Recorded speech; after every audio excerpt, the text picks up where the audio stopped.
toutes et à tous et merci de vous être connectés pour ce troisième live des trophées des femmes de l'économie. Alors comme vous le savez, désormais nous nous invitons chez vous pour vous faire découvrir des talents au féminin et aux parcours exceptionnels. Une version digitale des trophées des femmes de l'économie, mais toujours des dossiers de candidature qui émanent de toute la France, un jury concentré et rigoureux pour désigner 3 lauréates par prix, un jury que nous tenons à remercier très sincèrement pour son implication malgré les circonstances et ce palmarès riche en profils divers et variés, comme vous allez pouvoir le découvrir dans ce live. Et puis des partenaires toujours aussi nombreux que nous remercions également de nous accompagner dans cette belle aventure des trophées des femmes de l'économie. Parmi eux, vous le voyez sur votre écran, le groupe IGS, les CFA du groupe IGS, Apicap, Harmonie Mutuelle et enfin le partenaire associé majeur du prix Femmes Chefs d'entreprise prometteuses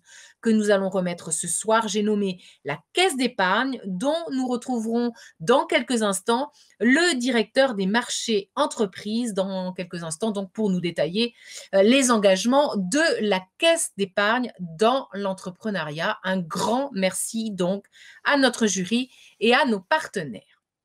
Alors, après avoir remis il y a quelques semaines le prix Femmes porteuses de projet, puis le prix Innovation sociale, ce soir, c'est donc le prix Femmes chefs d'entreprise prometteuses que nous allons remettre dans ce live 4 temps forts, ou plutôt 4 rubriques. La première, le témoignage inspirant, que vous adorez, je le sais. La deuxième sera consacrée à notre partenaire associé du prix Femmes chefs d'entreprise prometteuses.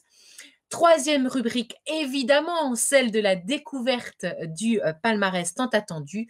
Et puis, pour finir, notre quatrième rubrique dans laquelle nous vous mettrons à contribution pour repêcher une de nos finalistes et ainsi décerner le prix des réseaux. Mais tout d'abord, on commence donc avec le témoignage inspirant.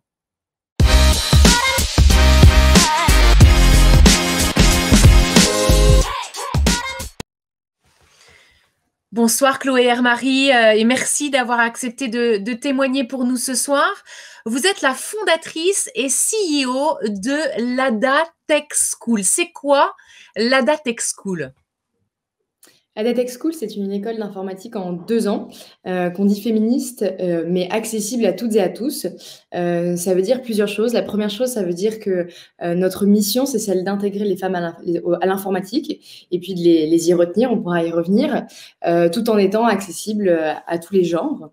On le fait par une pédagogie qui est alternative. Notre mission, c'est vraiment de créer un système éducatif alternatif, plus inclusif, qui puisse permettre à de nouveaux talents de s'orienter dans ce secteur qui recrute énormément. Alors, moi, je suis quand même très intriguée par l'idée même d'avoir pensé à créer une telle école. De quel constat vous êtes parti pour créer l'ADA Tech School ? Alors le constat, c'est qu'aujourd'hui, l'informatique est un des secteurs qui recrute le plus en France. On estime à 200 000 emplois créés entre 2019 et 2022 dans ce secteur-là. Et pourtant, en fait, il y a un déséquilibre de marché puisque on ne forme pas suffisamment de développeurs et de développeuses aujourd'hui. 40% des postes créés sont non pourvus. Donc déjà, on peut se dire qu'il y a une opportunité pour les personnes qui recherchent un emploi, puisqu'en fait, c'est un secteur qui ne connaît pas le chômage. Puis en fait, il y a un deuxième déséquilibre de marché, puisque 90% de ces postes sont occupés par des hommes. Alors, pourquoi c'est un problème ? On peut être féministe ou ne pas l'être. Alors, si on est féministe, on se dira c'est une question de justice sociale, parce que l'informatique aujourd'hui est en train de structurer notre société. On utilise toutes et tous des outils, des applications, des réseaux sociaux, des ordinateurs et des logiciels qui sont créés pour des hommes et des femmes, mais à 90% par des hommes. Ça peut créer plein de problèmes. Je peux vous en donner un tout petit exemple comme ça que j'aime beaucoup. C'est une application, par exemple, de running, donc pour aller faire sa course à pied, qui est en fait un petit réseau social. Et cette application, elle a été créée, comme beaucoup de logiciels, à très grande majorité par des hommes. Et donc, en fait, par exemple, sur cette application, quand on croise un ou une coureuse, on voit son nom, son prénom et son parcours. Et donc, du coup, cette personne est partie et va rentrer. Donc, on connaît l'adresse, en fait, de cette personne. Donc, quand on va faire son D'accord. footing à 2 heures du soir et qu'on croise quelqu'un qui a l'application, on n'est pas forcément heureuse. En tout cas, si on connaît la situation qu'ont les femmes aujourd'hui dans la rue à 22 heures, on se dit que c'était pas forcément très judicieux de permettre de détecter cette adresse. Donc, ça va être des petits billets comme ça, parfois dangereux, parfois moins dangereux, parfois qui vont nous paraître anodins, mais qui vont donner le sentiment aux femmes de ne pas pouvoir se servir de la technologie. Donc, par exemple, c'était les voix des GPS au début qui Mhm. reconnaissaient très mal les voix des femmes, donc elles leur parlaient, leur GPS, elles disaient je vais aller là, et GPS disait je ne comprends pas, je ne comprends pas. Donc on avait cette impression en fait que la technologie ne nous parlait pas. Donc ça, c'est un problème parce que c'est un problème de sécurité, c'est un problème Bien sûr, d'utilisation, c'est bien un sûr. problème également, ce sont des secteurs, des entreprises qui en fait vont être structurants. Donc ça va être également des lieux de pouvoir, des lieux de décision. On le voit aujourd'hui avec Google, avec Facebook, les pouvoirs qu'ils ont sur la politique, etc. Donc s'il n'y a pas de femmes, bah, en fait on ne fera pas partie de ces décisions. Ok, Chloé, mais Euh, pourquoi il n'y a pas de femmes? Comment vous expliquez le fait que dans la tech, il n'y ait pas de femmes ou peu de femmes et que la plupart des logiciels soient conçus par des hommes? Pourquoi? hmm. Alors c'est long, c'est insidieux. Moi, on va déjà le séparer en 2 phases. Il y a la phase, on va dire, donc aval, pardon, amont, on va plutôt dire ça comme ça, c'est-à-dire avant de rentrer dans la tech. Ça va être lié à comment on éduque nos petites filles. Très, très, très Oui, tôt, on va donner aux garçons des jeux de construction, des jeux de Lego. Quand on va donner aux petites filles des caissières, des cuisinières, des objets, des jouets beaucoup plus fonctionnels qui vont les tourner en fait vers donc c'est les l'éducation autres. genrée, ce qu'on appelle l'éducation genrée. Absolument. Donc en fait, on va avoir l'éducation genrée qui va nous suivre toute notre vie, dans la construction sociale, dans la perception qu'on a de nous-mêmes, dans ce qui nous plaît, donc du coup dans notre orientation. Donc on va avoir à la fin du lycée peu de jeunes femmes qui vont se dire ceci est fait pour moi ou même j'en ai envie finalement. D'accord. Ensuite, il y a un deuxième biais qui s'intègre et que nous, sur lequel on essaie de travailler, c'est la représentation de ces métiers. Aujourd'hui, ces métiers, de manière plutôt enfin, c'est plutôt une erreur. On les représente comme des métiers extrêmement solitaires, très techniques, très scientifiques, très mathématiques, où voilà, on est un petit génie dans son sous-sol et on parle à personne. Ça, c'est un problème à la fois Oui. pour les métiers, hein, et ensuite, parce que finalement, c'est assez faux. Parce que quand on programme aujourd'hui, c'est les méthodes de développement modernes. On programme en groupe, c'est des métiers qui sont super créatifs, qui vont en fait avoir un impact aussi sur la société. Donc du coup, en fait, on a décidé d'interpréter ces métiers d'une interprétation qui est finalement assez masculinisante et qui bah, aussi rejette les femmes qui ne se sentent pas concernées par ça. Et puis donc ça, c'est, on va Chloé, dire, c'est quel ce que a été j'appelle l'amour. votre parcours à vous? Quel a été votre parcours à vous, pardon, Chloé? Vous avez eu un parcours dans la tech? Moi, j'ai pas un parcours dans la tech, non. J'ai fait une école de commerce. J'ai été diplômée d'HEC en 2018. Par contre, j'ai depuis toute petite toujours donné des cours. J'ai fait ma thèse sur les pédagogies alternatives. Et donc, du coup, j'ai été toujours intéressée par ces questions d'éducation et de, en fait, comment on pouvait rendre à l'école son rôle d'empowerment, qui, selon moi, aujourd'hui, est encore trop limité, puisque 70% des élèves, des étudiants, disent qu'ils voudraient changer de choix d'études parce qu'ils ne se sentent pas engagés dans celle-ci. Donc pour moi, il faut rendre ce rôle d'empowerment à l'école, cet engagement, cette confiance qu'on a dans sa formation et le sens qu'on veut lui donner. Alors, Ada, l'Ada Tech School, c'est pour Ada Lovelace, à l'origine du tout premier algorithme sur Terre, car oui, le premier algorithme a été inventé par une femme. Vous avez dit tout à l'heure que votre école, elle était féministe. Vous êtes vous-même féministe. Alors, je précise aussi, et vous l'avez dit tout à l'heure, que dans votre école, on reçoit aussi des garçons. Absolument, absolument. Oui, oui, moi aussi, En je me quoi votre considère école comme est féministe. féministe? Pourquoi une école féministe? Euh, Oui, Parce que en fait, c'est ce que donc j'expliquais avec les femmes en fait. C'est pas seulement de dire allez les filles, venez, venez. En fait, c'est réfléchir aux femmes dans l'informatique, c'est réfléchir à la place qu'elles ont aujourd'hui dans la société, qui est pas seulement de dire de la régler par l'informatique, mais qui est une approche qui est systémique. de dire on va essayer de comprendre comment on éduque les jeunes femmes, on va essayer de comprendre quelle est la culture aussi dans laquelle on les intègre, parce que c'est ça aussi le problème de l'informatique, c'est qu'en aval, elles en partent, parce qu'elles souffrent d'une culture ultra machiste et masculinisante. Et puis ensuite, de travailler avec des entreprises pour changer aussi leur mode de management, de gestion, les politiques internes, etc., pour que ce ne soit pas les femmes qui aillent juste chercher les enfants tous les jours à l'école, etc., etc. Donc, construire une école féministe, c'est se poser les questions sur aujourd'hui, qu'est-ce qui freine les femmes à aller dans un secteur comme l'informatique, des secteurs de pouvoir, des secteurs de décision, et donc du coup à aller attaquer ces barrières, attaquer ces freins, et avoir une réponse qui est plus globale que dire juste on va faire une école pour les femmes et on sera que des femmes entre elles. Et moi, pour moi, le féminisme, donc, ce que vous me dites, c'est que l'une des premières missions d'Ada, c'est de dénoncer tous les clichés qu'on a sur l'informatique, c'est de lever un tabou et dire aux filles qu'elles peuvent s'orienter vers la tech et apprendre elles aussi à coder. Quelles sont les valeurs que vous inculquez, vous, dans votre école et en quoi elles vous paraissent aujourd'hui essentielles dans le schéma qu'on vit? Est-ce que vous pouvez reparaphraser la question, s'il vous plaît? Oui, et quelles sont les valeurs que vous inculquez dans votre école? Et en quoi ces valeurs vous paraissent-elles essentielles dans le schéma actuel? Ouais. Alors nous, il y a des valeurs d'empathie, d'écoute des autres, d'ouverture. Pour moi, ça, c'est des valeurs qui sont féministes, mais qui sont aussi d'ouverture à toute la diversité. Je pense que la problématique d'inclusion et de diversité est une problématique qui touche toutes les minorités d'un secteur.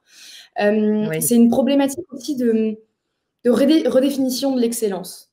Qu'est-ce que c'est en fait l'excellence? Est-ce que c'est véritablement la compétition, l'élitisme, manger les autres, on va dire la profusion? Moi, je trouve qu'aujourd'hui, on est dans une société qui appelle à ce qu'on redéfinisse nos usages, notre façon de faire, notre notion de réussite. On va devoir se réorienter toute la vie, on va devoir prendre soin d'une planète autrement, on va pas devoir être dans la surconsommation. Et je trouve qu'avec Ada, redéfinir cette excellence, ce que c'est le rapport humain et l'ouverture aux autres, pour moi, s'intègre dans les besoins qu'a notre aujourd'hui société et notre monde pour aller vers un progrès qui se fait de manière assez urgente, je pense. Dernière question rapidement. Est-ce qu'avec Ada Tech School, on peut envisager que le nombre de développeurs féminins augmente dans les années à venir? Est-ce que ça, c'est une ambition que vous avez avec cette école?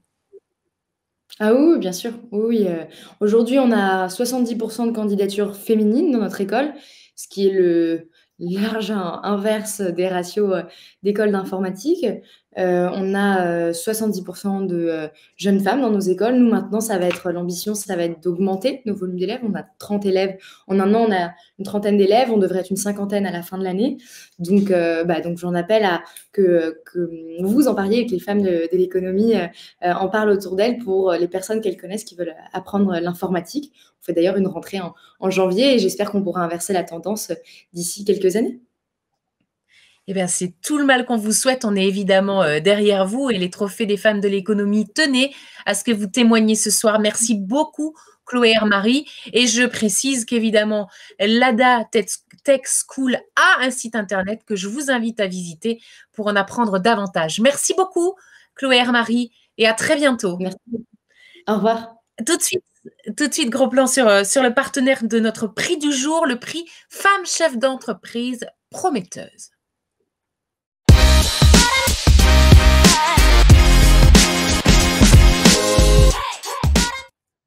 Et ce partenaire, celui qui a choisi de porter le trophée que nous allons remettre ce soir, c'est la Caisse d'épargne.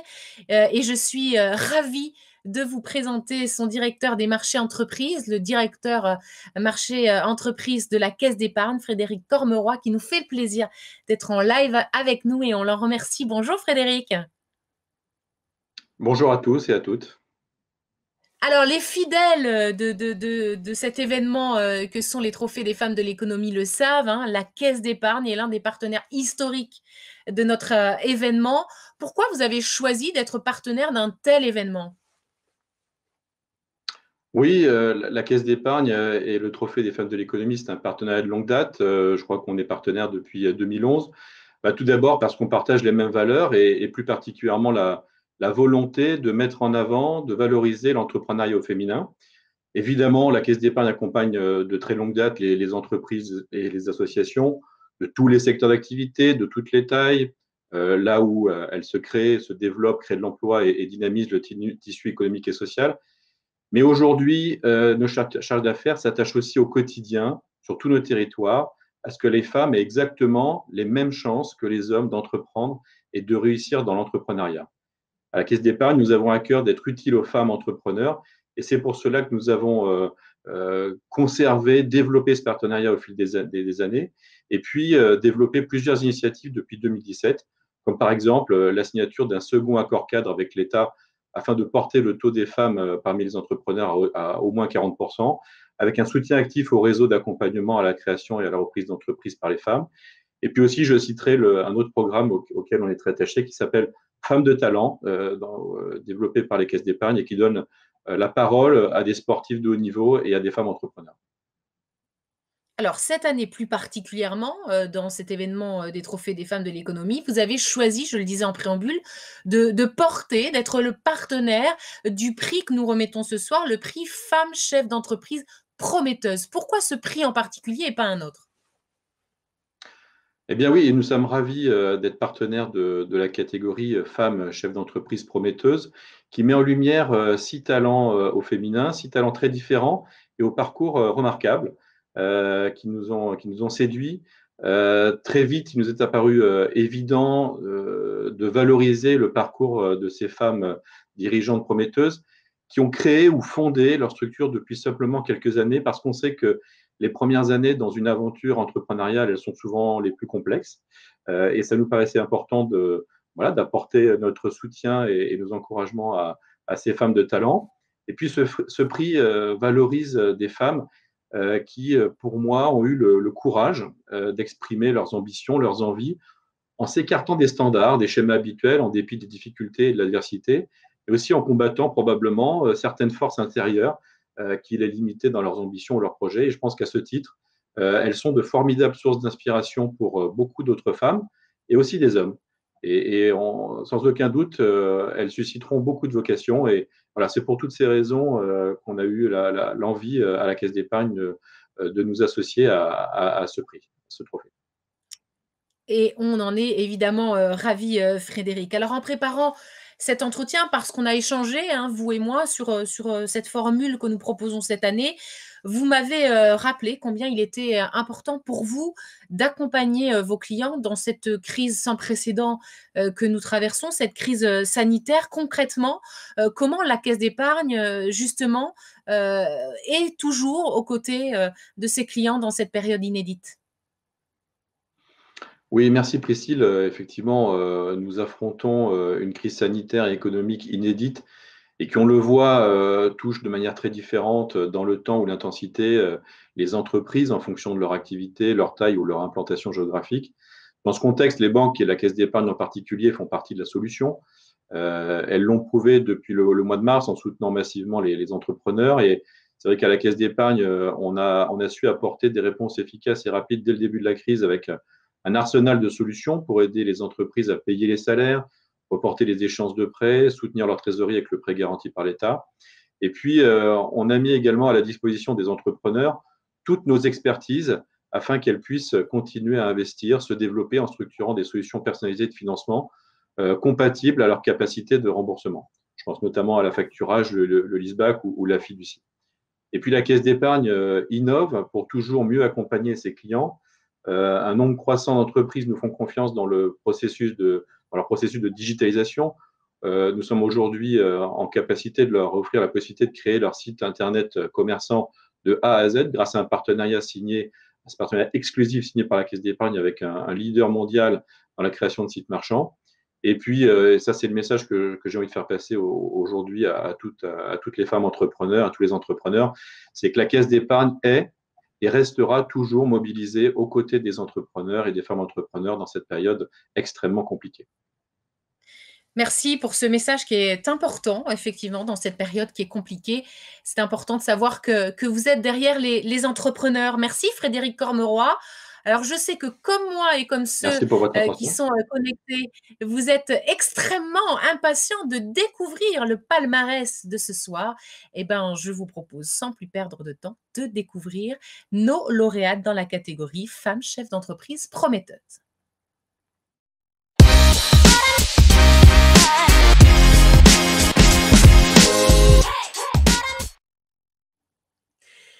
Alors pour celles et ceux qui nous suivent inconditionnellement, vous le savez, nous avons remis il y a quelques semaines de cela 2 prix déjà, les prix Femmes porteuses de projets et Femmes innovation sociale. C'était lors de 2 lives distincts. Et bien ce soir, c'est le prix Femmes chefs d'entreprise prometteuses que nous allons remettre, un prix dont l'intitulé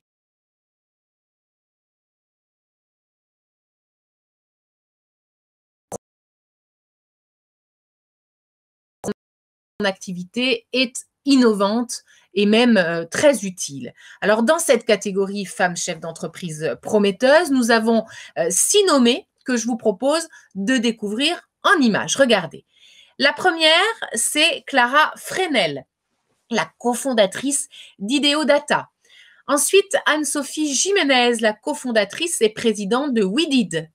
Ethel Le Bobinec, la présidente du Rallye des Pépites. Élodie Loisel, la cofondatrice de Ludocare, Jessica Mata, la directrice générale d'Odima Therapeutics, et enfin Marion Weber, la cofondatrice d'Oden. Alors, qui sont les 3 lauréates dans cette catégorie femmes chefs d'entreprise prometteuses? Eh bien, je vous propose de vous dévoiler le palmarès tant attendu. Attention, roulement de tambour.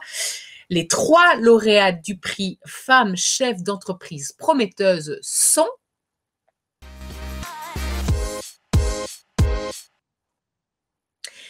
Clara Fresnel, Ethel Le Bobinec et Jessica Mata. Bravo à nos 3 lauréates avec lesquelles je vous propose maintenant de faire connaissance et nous allons tout de suite nous connecter avec la première d'entre elles.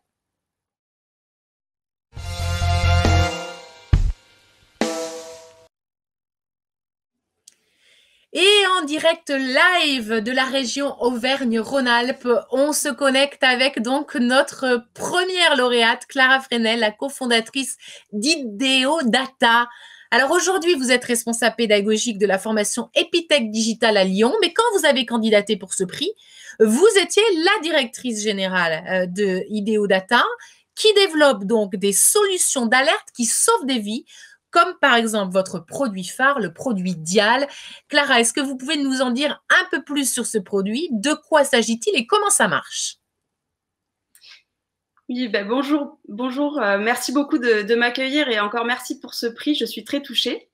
Donc, en effet, nous, Ideodata, ce qui nous intéresse, c'est d'utiliser l'Internet des objets et les nouvelles technologies à des fins de prévention des risques et renforcement de la sécurité. Et donc, notre premier produit, en effet, que l'on a sorti s'appelle Dial.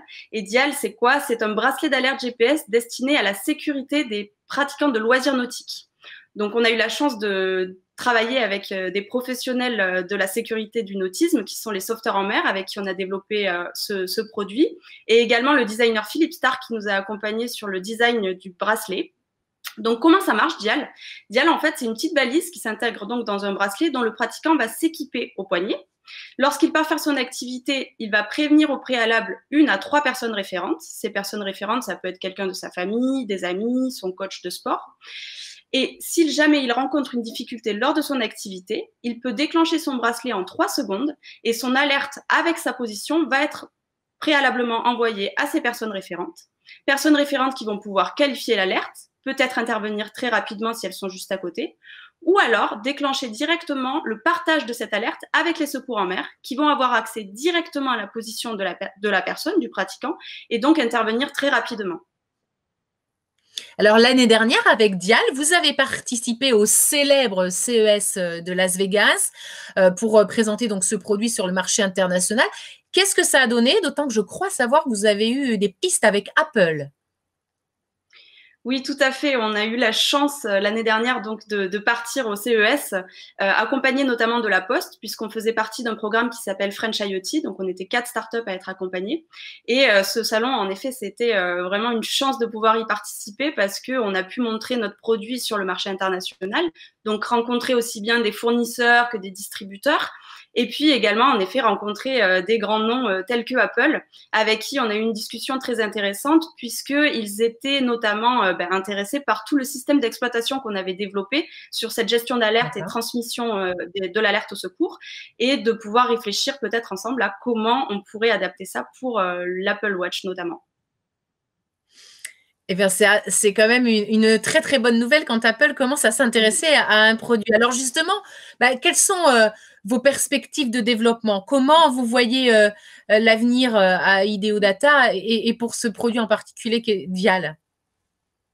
Eh bien, en effet, pour Dial, plusieurs pistes. Tout d'abord, on a commencé déjà à ouvrir les usages de notre produit à tous les sports et loisirs de plein air, puisque au départ, on s'était focalisé sur le nautisme, mais évidemment, tous les sports de plein air nous intéressent. Et puis, l'export, puisque notre produit est déjà disponible dans 32 pays en Europe, en tout cas fonctionnel. Et nous, l'intérêt, c'est de développer cette partie export et de proposer notre produit notamment en Allemagne, en Espagne et en Italie. Très prochainement. Écoutez, on croise les doigts. C'est tout le mal qu'on vous souhaite, Clara. Bravo encore pour ce trophée qu'on vous remet avec plaisir, le trophée Femme chef d'entreprise prometteuse. Et tout de suite, on se connecte avec notre deuxième lauréate.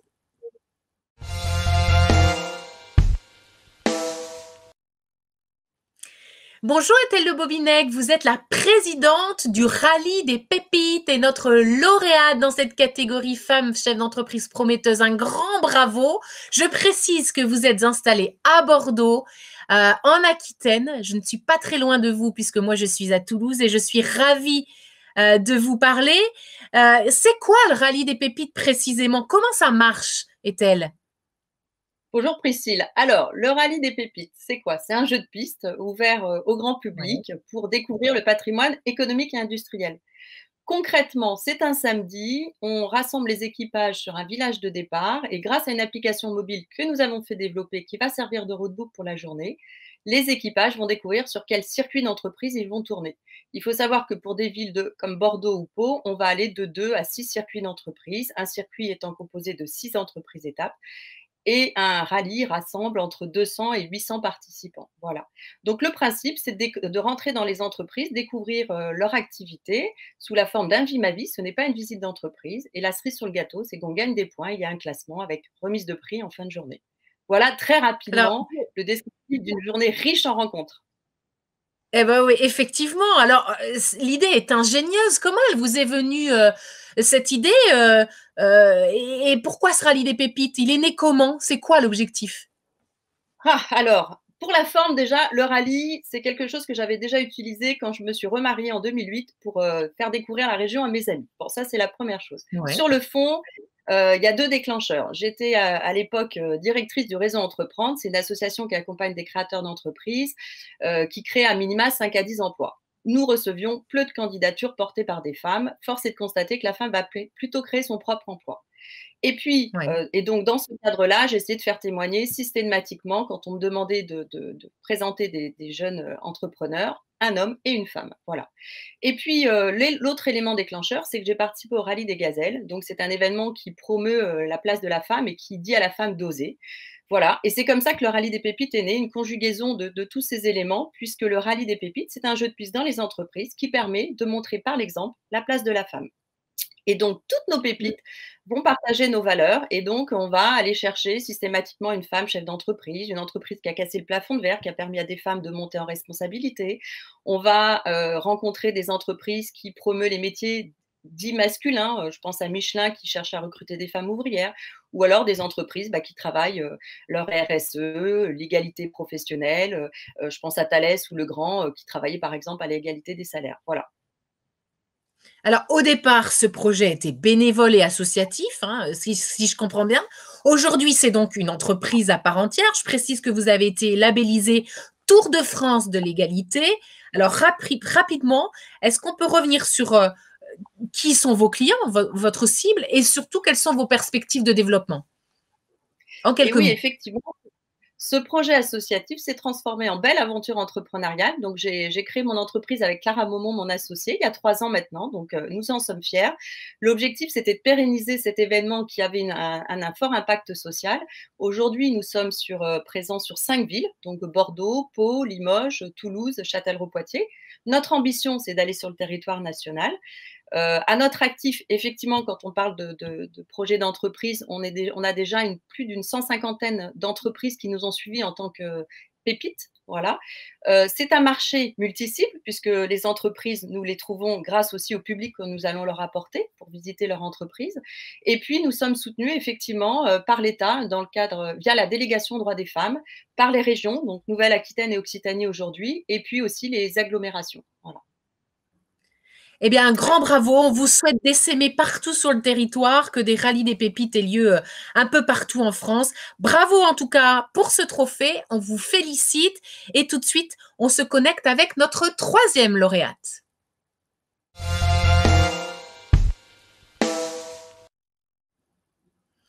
Bonjour Jessica Mata, vous êtes la directrice générale d'Audima Therapeutics et notre 3e lauréate de ce prix des trophées des femmes de l'économie dans la catégorie femmes chefs d'entreprise prometteuses. On est ravis de vous avoir avec nous. Vous êtes installée dans la région Grand Est et plus précisément à Illkirch-Grafenstaden à côté de Strasbourg.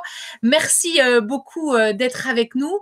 Alors votre société, Audima Therapeutics, c'est une société qui développe des solutions de médecine personnalisée en immunothérapie des cancers. Qu'est-ce que ça signifie exactement? Bonsoir Priscille. Alors oui, déjà un grand merci pour ce prix. Je suis très heureuse d'être avec vous ce soir. Et pour parler plus spécifiquement de l'immunothérapie des cancers, si vous voulez, Audima est né d'un constat, c'est que malgré les grandes avancées qu'on a fait ces 10 dernières années dans les traitements des cancers, l'annonce du diagnostic reste toujours encore très mal vécue car le cancer fait peur et non sans raison. Donc, si vous voulez, aujourd'hui, on se rend compte d'une chose, c'est que les traitements actuels ont des limites, ont des effets secondaires et surtout, chaque patient va être unique et donc chaque tumeur va être unique.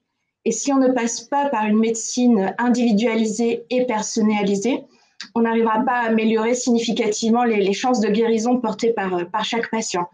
Et c'est en cela que Audima est né aujourd'hui pour apporter des solutions de traitement personnalisé aux patients victimes du cancer. Alors, si j'ai bien compris, chaque tumeur est unique, chaque système immunitaire est unique, et c'est d'ailleurs une des limites des traitements actuels. Et donc, ce que vous concevez, vous, ce sont des solutions individualisées pour lutter contre chacune de ces tumeurs. Qu'est-ce que ça a d'innovant? C'est cette approche-là qui est innovante? Si vous voulez, aujourd'hui, on a des outils qui vont nous permettre de scanner la tumeur du patient, là où les tumeurs du patient d'ailleurs. Ces outils ensuite vont nous permettre d'identifier ce qui va être vraiment différent pour chaque tumeur. Et ces différences ensuite, on va pouvoir prédire lesquelles vont vraiment pouvoir stimuler le système immunitaire. Donc l'idée, c'est de prendre ces marqueurs de tumeurs, les réintégrer dans un vecteur, un médicament, et le réadministrer ensuite au patient pour que le système immunitaire du patient soit éduqué à lutter contre sa tumeur. En fait, si vous voulez, c'est le principe de vaccination, sauf que là, on vient, une fois que la tumeur est déjà en place, on va vacciner le système immunitaire du patient contre sa tumeur. Et dans des délais qui sont raisonnables, avec des coûts raisonnables également, pour être en adéquation avec la réalité clinique, parce que pour ces patients-là, chaque semaine compte.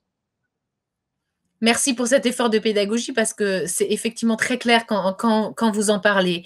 Quelles sont vos perspectives de développement, Jessica? Alors aujourd'hui, Audima a 3 ans. En 3 ans, on a pu montrer vraiment des résultats plus que prometteurs dans de nombreux modèles tumoraux. On est actuellement en train d'augmenter notre équipe et de préparer le premier essai clinique sur l'homme pour l'année prochaine. Eh bien, écoutez, on vous souhaite beaucoup de courage. On espère vraiment que tout ça aboutira. Dieu sait si on a besoin de ce type de traitement pour lutter contre le cancer. Encore félicitations, en tout cas, à vous, Jessica. On suivra de très près votre actualité. Donnez-nous des nouvelles. Et encore bravo. Merci en tout cas à nos 3 lauréates de ce prix Femmes chefs d'entreprise prometteuses. Et bravo évidemment à toutes les 3. Vous le méritez grandement. Tout de suite, on passe au prix des réseaux.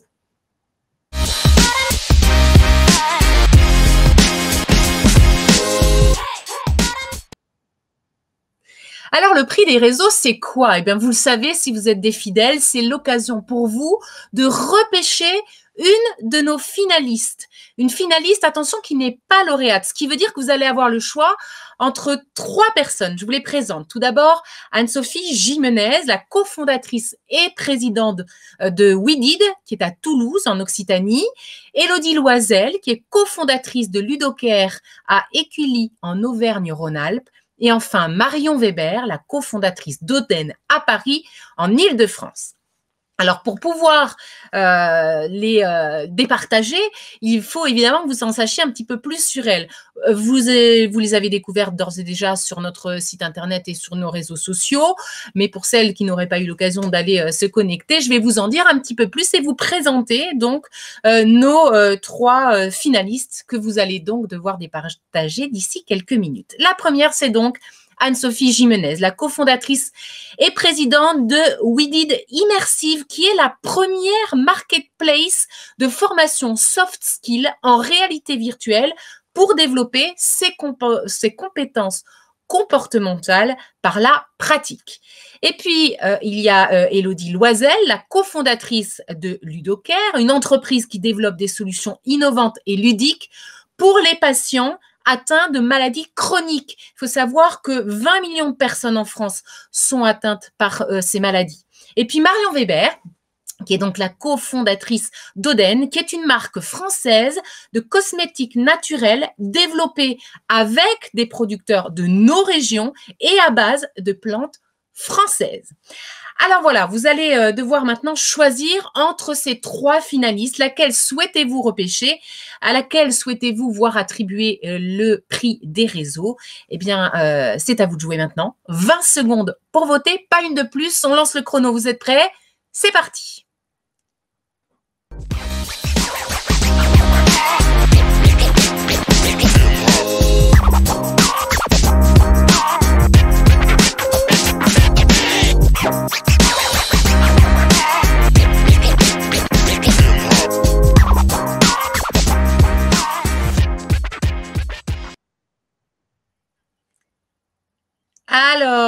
Alors, pendant que la régie comptabilise vos votes, je vais vous rappeler que si vous avez manqué le début de cette soirée, pas de panique, vous allez pouvoir suivre ou revoir notre palmarès du prix Femmes Chefs d'entreprise prometteuse dès demain sur le replay de cette édition sur les réseaux sociaux des femmes de l'économie. Réseaux sociaux sur lesquels vous pouvez également retrouver le live de nos 2 autres soirées digitales, celles au cours desquelles nous avions remis les prix Femmes porteuses de projets et Innovation sociale. N'hésitez pas à vous connecter. Et puis, notez d'ores et déjà dans vos agendas qu'on se retrouve le 26 novembre prochain pour remettre notre ultime prix, celui de Femmes Chefs d'entreprise. Ce sera donc le 26 novembre, même endroit, même heure, à noter donc dans vos agendas. Alors, la régie est en train de comptabiliser vos votes. Est-ce qu'on est prêt? Je pense que oui. Donc, on va découvrir tous ensemble. Et voilà, notre gagnante du prix de réseau, c'est donc Élodie Loisel. Voilà, Élodie Loisel, qu'on félicite, qu'on applaudit très fort, même si c'est de manière virtuelle, et que normalement, nous devons avoir en ligne Élodie. Élodie, qui est la cofondatrice donc de Ludocare, une entreprise qui développe des solutions innovantes et ludiques pour les patients atteints de maladies chroniques. Et voilà un des objets ludiques qui l'accompagne, qui est avec elle. Bravo Elodie, félicitations, vous êtes notre prix des réseaux, le public a décidé de vous sauver, votez pour vous et on en est ravis. Dites-nous tout, qu'est-ce que vous tenez dans les mains? Un partenaire ludique et connecté qui aide les enfants atteints de pathologies chroniques à bien suivre leur traitement. Il faut savoir qu'il y a beaucoup d'enfants atteints de pathologies chroniques comme l'asthme par exemple, et aussi beaucoup de maladies rares comme la mucoviscidose ou le diabète. Ce sont des enfants qui doivent prendre des médicaments tous les jours et c'est pas toujours facile pour eux. Donc Jo les accompagne, leur rappelle quand, comment prendre leur traitement et s'ils sont assidus. Jo va leur distribuer des récompenses comme des contes, des histoires, des blagues pour que tous les jours, le moment des traitements devienne beaucoup plus ludique. Eh bien, bravo, félicitations pour ce que vous faites. Félicitations à Jo qui accompagne donc les enfants. Merci beaucoup. Encore 1000 bravo. Il y a d'autres projets, peut-être on a 30 secondes. Il y a d'autres projets en cours? D'autres projets, effectivement, c'est Léo sur les maladies rares. Et puis, nous sommes en lice pour faire des essais cliniques et demain, pourquoi pas, être pris en charge par la sécurité sociale. Ah ben on croise les doigts, ce serait super. Merci Léo d'avoir été avec nous en direct. Merci beaucoup à vous également. On vous félicite et merci à vous tous d'avoir joué le jeu et d'avoir donc choisi ce prix des réseaux que l'on félicite encore une fois. Alors voilà, on arrive au terme de cette soirée digitale des trophées des femmes de l'économie, mais ne partez pas tout de suite, s'il vous plaît. On a encore besoin de vous pour nous attribuer une note sur cette soirée d'un nouveau genre, cette soirée digitale, via des smileys qui vont s'afficher sur votre écran. Merci de jouer le jeu. Nous espérons en tout cas que vous avez apprécié ce nouveau format. Merci à vous toutes et à vous toutes. Et puis, merci également à tous ceux que vous ne voyez pas, mais qui travaillent dans l'ombre au bon déroulement de ces soirées digitales, et notamment à Esther et à Laura que j'embrasse. On vous donne rendez-vous, donc vous l'avez noté, le 26 novembre prochain, ici, en live, et cette fois, nous remettrons le dernier prix de notre série 2020, le prix Femme Chef d'entreprise tout court. Merci à tous, prenez soin de vous d'ici là, et on se retrouve dans 15 jours. Au revoir.